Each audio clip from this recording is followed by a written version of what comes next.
Olá! Afinal, existe um botão que o presidente dos Estados Unidos possa acionar para lançar um ataque nuclear? Existe uma maleta com esses códigos? Barack Obama já admitiu ter ficado assustado com os poderes atribuídos a um presidente dos Estados Unidos que podem realmente levar à destruição do planeta. Militares da reserva divulgaram um documento afirmando que Trump, por seu perfil instável, não deveria ter acesso a esses códigos secretos para o uso das armas nucleares. O fato é que existem milhares de mísseis prontos para serem disparados, a maior parte nos Estados Unidos, Rússia e China. Em meio a tudo isso, os norte-americanos já começam a sentir saudades da era Obama, bem diferente do que promete Donald Trump. Matéria de Capa está começando, fique com a gente.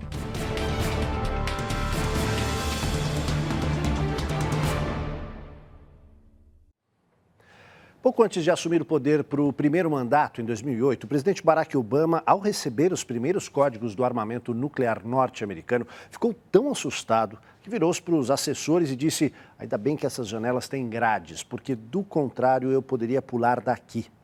Ele estava surpreso com o poder atribuído a uma só pessoa, mais do que suficiente para destruir o planeta.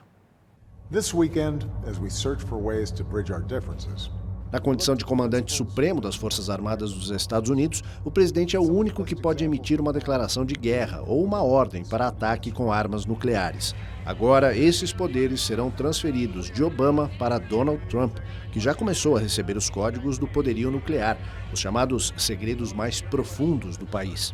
As informações estão incluídas num livro de 75 páginas conhecido como Black Book, que contém os planos de contingência para diversos tipos de ataques com bombas nucleares contra potenciais adversários, como a Rússia, China e Coreia do Norte. Existem várias alternativas, como alvos militares, econômicos e até civis. O manual é tão detalhado que inclui as estimativas de vítimas que vão de milhares até dezenas de milhões.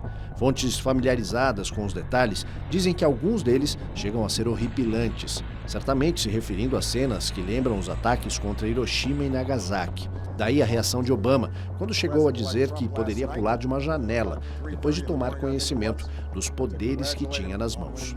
Além dos códigos, o presidente também tem acesso a dados sobre operações de contra-terrorismo e ações ultra-secretas da CIA, incluindo a identidade de agentes que atuam sob disfarce em inúmeros países. Nesses casos, o presidente pode optar por não ser informado, como fez Obama. Outras operações envolvem os chamados cyberataques contra sistemas de computadores de governos aliados ou não. De acordo com a legislação, antes de ordenar qualquer ataque, o presidente só precisa informar a chamada Gangue dos Oito, integrada pelos membros dos comitês de inteligência da Câmara e do Senado, além dos comandantes militares. Nas palavras de Obama, esse é um mundo que pode explodir a qualquer minuto. E por maiores que sejam os poderes de um presidente dos Estados Unidos, eles são ao mesmo tempo limitados pelo imprevisível. E é esse o poder que Donald Trump tem agora em suas mãos.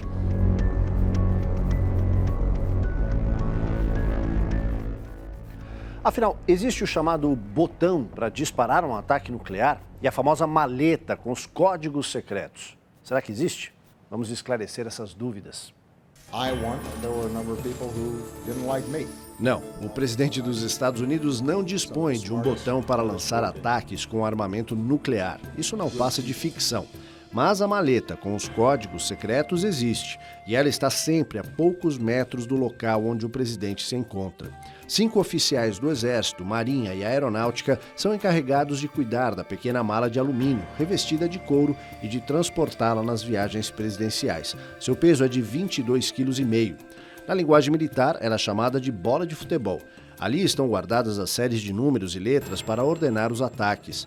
A partir daquela maleta, o presidente pode autorizar o disparo de mais de 900 ogivas nucleares armazenadas em diferentes pontos. Por exemplo, alguns mísseis estão guardados em instalações subterrâneas, em Montana, Dakota do Norte, Wyoming, Nebraska e Colorado. Outros são transportados por submarinos que patrulham águas do Atlântico Norte e Pacífico, ou estão prontos para serem embarcados em aviões da Força Aérea Norte-Americana em bases do Missouri, Dakota do Norte, Bélgica, Alemanha, Itália, Holanda e Turquia. Algumas dessas ogivas podem ser lançadas em poucos minutos e alcançar o alvo em apenas meia hora, em qualquer ponto do globo, com uma potência que chega a ser 200 vezes maior do que a bomba lançada sobre Hiroshima. Para um ataque como esse, o presidente pode tomar uma decisão solitária, sem consultar o Congresso, informando apenas ao comando militar das 3 armas. Em entrevista recente ao programa de televisão Today da rede norte-americana ABC, Donald Trump disse que seria o último a ordenar um ataque nuclear. Se o Donald Trump se mostra um presidente que tem um péssimo julgamento do ponto de vista da utilização de armas nucleares, as pessoas que o cercam, principalmente os seus conselheiros militares, podem se rebelar contra isso e se recusar, por exemplo, a fazer esse tipo de lançamento, né? Eles simplesmente podem pedir demissão, até que o Trump ache alguém que esteja disposto a seguir a sua ordem. Então, creio que se isso chegar de fato a acontecer, a gente vai estar diante de uma crise institucional como nunca antes vista, já que o Trump é um presidente que é visto como, quer dizer, ainda não é um presidente, né, mas ele é uma pessoa vista como com um temperamento um pouco complicado, né? Se esse temperamento envolver o uso de armas nucleares, novamente, ele não está sozinho, né? Claro que a decisão é dele, mas ele tem pessoas que têm que executar essa decisão e têm que aceitar executar essa decisão. Ele tem conselheiros militares, né? Então, portanto, o Donald Trump não é alguém com ideias muito fixas, né? Ele parece alguém que é muito focado na sua própria personalidade, focado muito para si mesmo, para a marca Trump. Aliás, o grande negócio dele, a marca dele, não é nem tanto os prédios em si ou a construção física das coisas, mas o nome, a marca que ele coloca nisso, né? Então ele é uma pessoa muito autocentrada nesse sentido e pode ser, creio eu, demovido dessas opiniões talvez mais radicais, particularmente as que envolvem utilização de armas nucleares, pelo conselho dos seus auxiliares. Além da maleta com os códigos nucleares, também existe um cartão magnético para acesso. Na linguagem militar, o apelido desse cartão é o biscoito. Jimmy Carter, que governou entre 1977 e 1981, certa vez esqueceu o cartão numa roupa que foi parar na lavanderia e acabou sendo destruído. Bill Clinton, quando presidente, perdeu o cartão e manteve isso em segredo por vários meses. Ronald Reagan, quando foi alvo do atentado em 1981, foi parar no hospital e lá o cartão caiu. Ficou perdido durante dias, até se descobrir que estava em poder de agentes do FBI. O famoso cartão certamente estava no bolso de Barack Obama em maio último, quando ele se tornou o primeiro presidente em exercício a visitar Hiroshima, a cidade onde 160 mil pessoas morreram no ataque lançado pelos Estados Unidos em 6 de agosto de 1945. Na ocasião, Obama declarou que no encontro com os líderes japoneses, todos assumiram a responsabilidade de fazer o possível para evitar que um sofrimento como aquele se repita. Why do we come to this place? To Hiroshima. Você sabe quantos países possuem armas nucleares atualmente? E quantas bombas estão agora prontinhas para serem disparadas, transformando o planeta numa bola de fogo? Vamos ver esses números. Os dados são do Instituto Internacional de Pesquisas para a Paz, com sede em Estocolmo.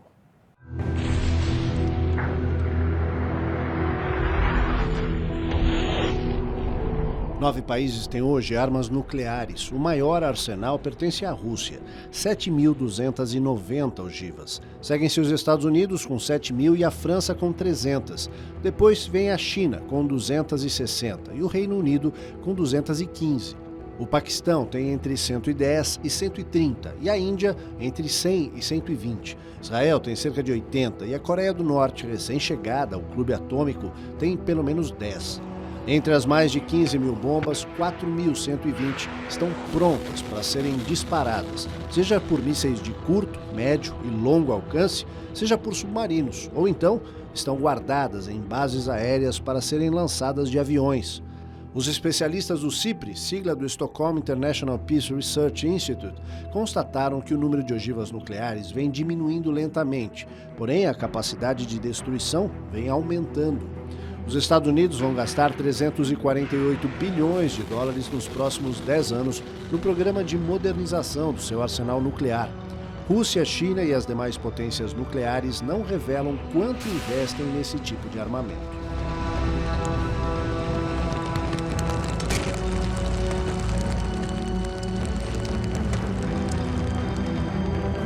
Essa é uma outra questão que também vai depender do Congresso, né? Gastos com defesa. Gastos com defesa é uma apropriação é algo que depende de aprovação do Congresso. Então, novamente, nós vamos ter essa divisão entre aqueles que estão preocupados com o aumento dos gastos e aqueles que estão preocupados com aumentar o poder militar norte-americano. Foi muito importante na campanha do Trump, um elemento importante da campanha dele foi investir mais na capacidade militar norte-americana, mais aviões, mais navios, mais tropas. Isso tudo vai gerar um gasto bastante significativo. Ora, dentro do contexto em que ele promete corte de impostos, aumento de gastos em infraestrutura e agora aumento de gastos na questão militar, isso tende a gerar um problema econômico bastante significativo que pode se voltar contra os próprios Estados Unidos. Por outro lado, ele tem demonstrado, do ponto de vista, quer dizer, isso na questão doméstica, né? Na questão externa, o Donald Trump tem se mostrado alguém pouco afeito às alianças estabelecidas, né? E se os Estados Unidos, numa administração Trump, se demonstrar um aliado pouco confiável, outros países podem buscar outras parcerias ou podem também buscar se fortalecer militarmente. Um exemplo claro disso é o Japão. O Japão, que o próprio Donald Trump disse que não tem muito interesse em fazer valer as alianças que os Estados Unidos têm com o Japão, com a Coreia do Sul, etc. Recentemente, Japão e Coreia do Sul tiveram já um encontro para discutir algumas questões militares, né? Então, isso pode fazer com que esses países passem, não contando mais com o apoio norte-americano, busquem melhorar as suas próprias defesas e pode vir a gerar uma corrida armamentista. Passado o susto provocado pelo resultado das eleições, milhões de norte-americanos já começam a sentir saudades de Barack Obama. Afinal, que outro presidente na história daquele país espalhou tanto bom humor e uma maneira tão positiva de encarar a vida?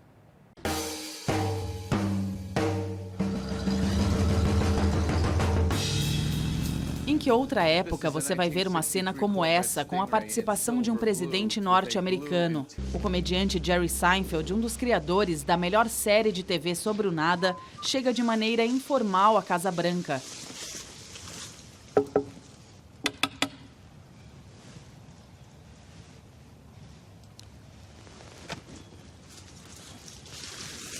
Espalha-se no sofá, pega uma maçã e pergunta a Obama: "Foi lavada?" Are these washed? Esse era apenas o começo de um episódio da série de Seinfeld para a internet, Comedians in Cars Getting Coffee, ou humoristas tomando café no carro. I really like this car. A bordo de uma Corvette, ano 1963, sonho de consumo para os colecionadores, Seinfeld leva seus convidados para passear, ou melhor, no caso de Obama, ele tenta. Mas o primeiro obstáculo está ali no portão. O segurança simplesmente o proíbe de sair com Obama no carro. É uma norma e eles têm que obedecer. Sem alternativa, desta vez o programa não será gravado na Corvette, mas na limusine presidencial. I would love to just be taking a walk. And then I run into you, you're sitting on a bench. Logo no início do passeio surge uma discordância. Obama lamenta ter perdido o anonimato e não poder fazer coisas simples, como andar pela rua sem ser reconhecido. That moment when you lost your anonymity? And anonymity is not something you think about as being valuable. Seinfeld se lembra dos tempos em que não era famoso e afirma: "Não vê tanta vantagem assim em ser anônimo." O passeio prossegue a pé e eles seguem para a lanchonete da Casa Branca. É então que Seinfeld dispara um torpedo. How far can you wander around up there in your underwear? Pergunta a Obama se ele tem permissão para circular em roupas de baixo pelos corredores. Generally wandering around in my underwear. Obama responde que não acha legal fazer isso e que prefere um comportamento discreto. Na sequência, Obama se recorda de sua primeira noite na Casa Branca. Depois de participar de inúmeras cerimônias, quando foi para o quarto, ele se lembra de ter pensado: "Que diabo é isso? Onde eu vim parar?" What the hell is this, right? Mais adiante, Seinfeld dispara mais uma das suas e pergunta quantos líderes mundiais Obama considera que não estão no juízo perfeito. Obama não hesita, uma boa parte deles. A pretty sizable percentage. Claro que a entrevista deveria terminar com Obama ao volante da Corvette. E ele confessou que era um sonho de menino dirigir um carro desses. Em seus 8 anos de mandato, Obama deixou muitas imagens que vão entrar para a história. Entre elas, certamente está essa. So in love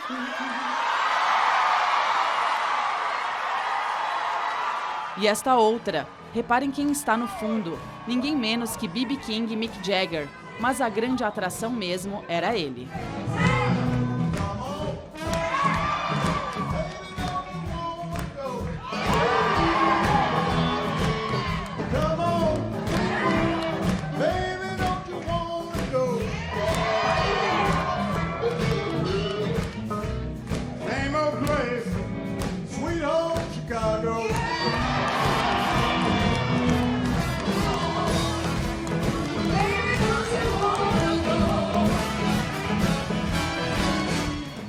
Daqui a pouco, as cidades secretas, onde Estados Unidos e a antiga União Soviética desenvolveram suas armas nucleares.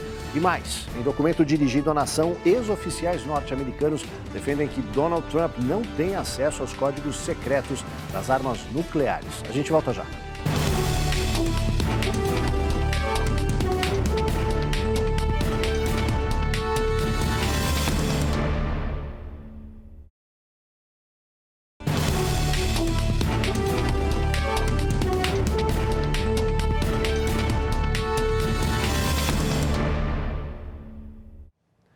A antiga cidade secreta de Los Alamos, onde foram fabricadas as primeiras bombas atômicas lançadas sobre Hiroshima e Nagasaki, ainda existe.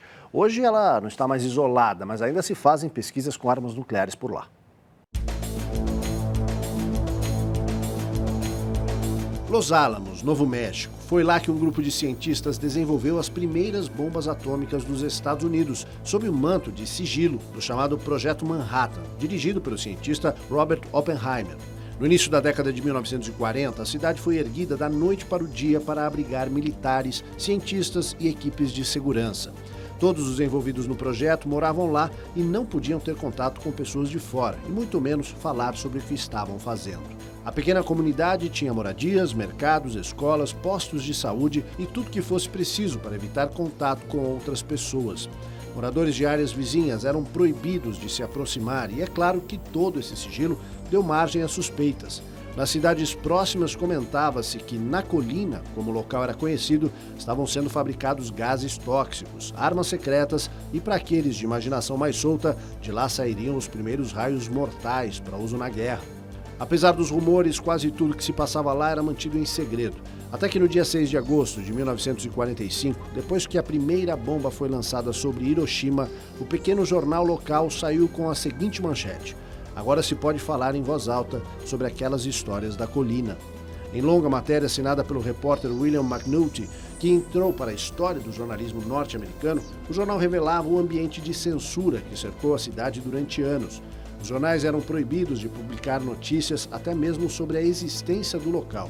Não podiam especular sobre o que se fazia lá e principalmente divulgar fotos. A reportagem também mencionava, ironicamente, a existência de um clube dos que sabiam de tudo, referindo-se aos moradores que, após a publicação da notícia do lançamento da bomba no Japão, garantiam que há muito tempo já sabiam do que se passava lá.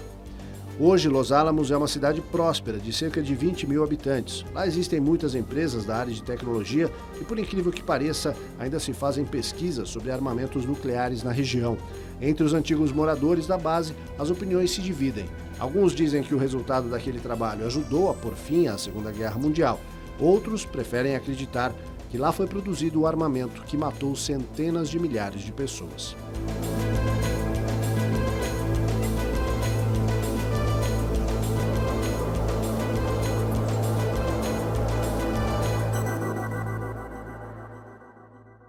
A antiga União Soviética também tinha sua cidade secreta, onde se desenvolviam armas nucleares. Até hoje a área é conhecida como uma cidade proibida, ou na linguagem oficial, a Cidade 40. No documentário, o narrador afirma que desde criança sempre ouviu falar desse local ultra-secreto, situado no coração da Rússia, berço do programa de armamentos nucleares da União Soviética. É a chamada Cidade Sem Nome, ou Cidade 40. Para chegar lá era necessária uma ação de inteligência militar, entrar sem permissão, nem pensar. O documentário, intitulado Cidade 40, chama a atenção para o fato de que se trata de um local que guarda segredos mortais. No lado externo, parece um lugar agradável, mas o acesso é proibido. Isso não impede que as pessoas se sintam atraídas e tentem levantar informações. Uma das pessoas entrevistadas recorda que sua mãe sempre lhe dizia: querida, nunca diga de onde você é. Do contrário, seremos levados daqui e você nunca verá seus pais novamente. Hoje os moradores se arriscam e quebram o silêncio, mas nenhum deles aceitou se identificar. Certa vez houve um vazamento de pó, o tipo de poeira radioativa. Um depósito subterrâneo de lixo radioativo explodiu, provocando um incêndio. Os moradores da região dizem que esse lago é conhecido como o Lago da Morte, porque é altamente contaminado com plutônio. A maioria das mortes na região é provocada por câncer. Essa cidade foi construída sobre a morte e isso destrói o corpo das pessoas, diz a moradora. Nos tempos da antiga União Soviética, os trabalhadores que tentavam deixar o local eram levados para campos de prisioneiros e executados. O governo alegava que eles possuíam segredos de Estado. As autoridades criavam sua própria ideologia e diziam: somos os salvadores do mundo, os criadores do escudo nuclear. Filmado na Cidade Proibida, o documentário Cidade 40 foi produzido e dirigido por Samira Goetchel.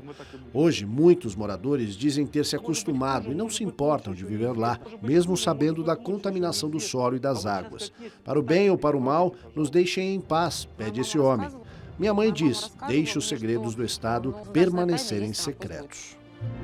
This is really a nightmare.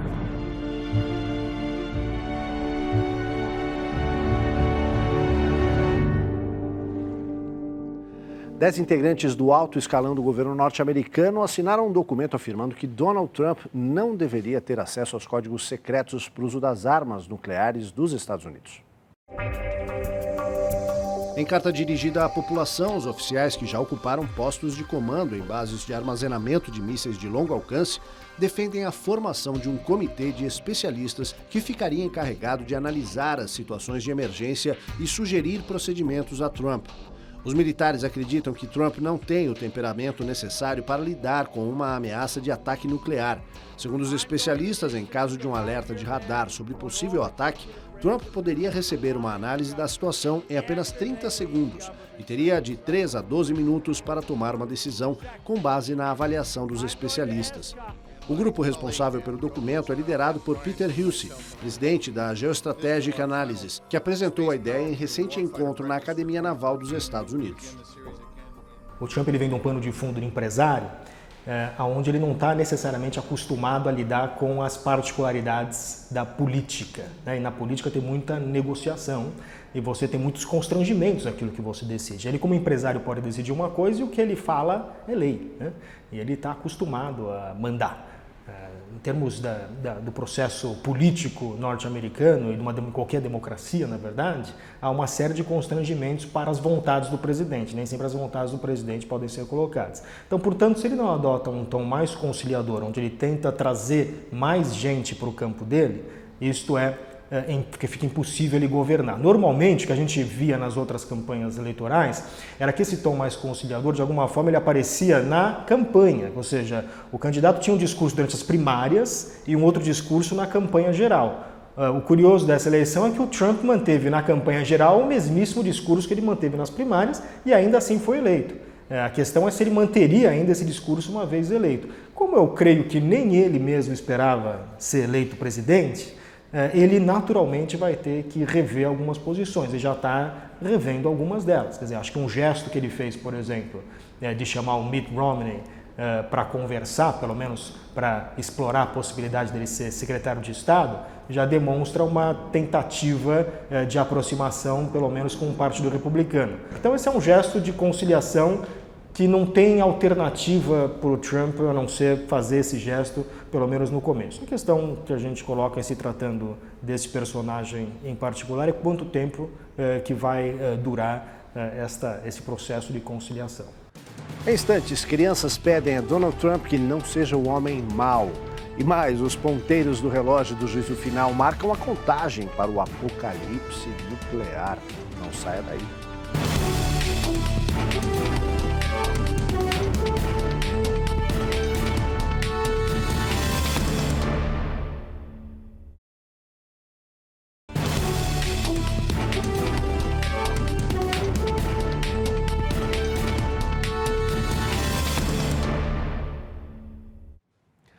Quanto tempo será que falta para o dia do juízo final? Segundo um grupo de cientistas que monitora o relógio do apocalipse, faltam apenas alguns minutos.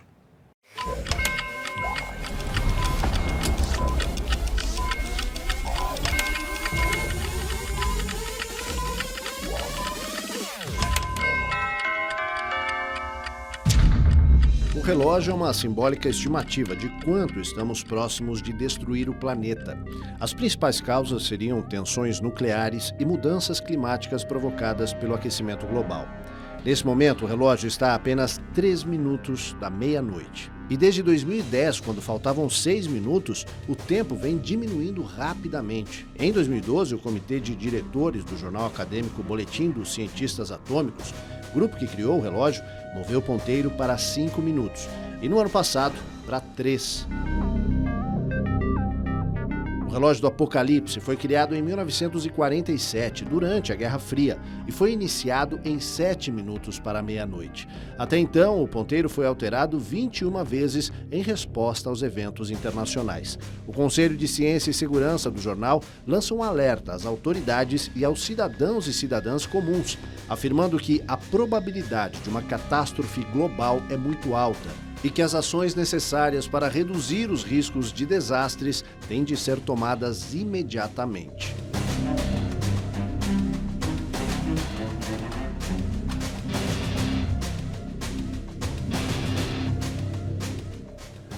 Nas redes sociais, nos Estados Unidos, até as crianças, estimuladas pelas mães, tentam alertar Donald Trump para que não faça nenhuma loucura na Casa Branca. A iniciativa já conta com quase 10 mil integrantes. A página chamada Prezado Donald Trump, Cartas de Criança sobre Ser Gentil, foi criada por Molly Spence, moradora de Seattle e descendente de iranianos. Ela conta que a ideia de montar o grupo no Facebook surgiu depois que o filho pequeno demonstrou preocupação ao assistir a um discurso em que Trump ofendia muçulmanos. Molly sugeriu ao menino que escrevesse uma carta ao presidente recém-eleito sobre a importância de ser uma boa pessoa. Para ela, crianças não entendem sobre questões econômicas ou imigração, mas avaliam Trump como o cara malvado. Para evitar comentários negativos, o grupo é fechado. No entanto, os participantes podem adicionar outras pessoas. Entre as inúmeras cartinhas, há desenhos caprichados e muitos pedidos para que Trump seja gentil e se comporte bem.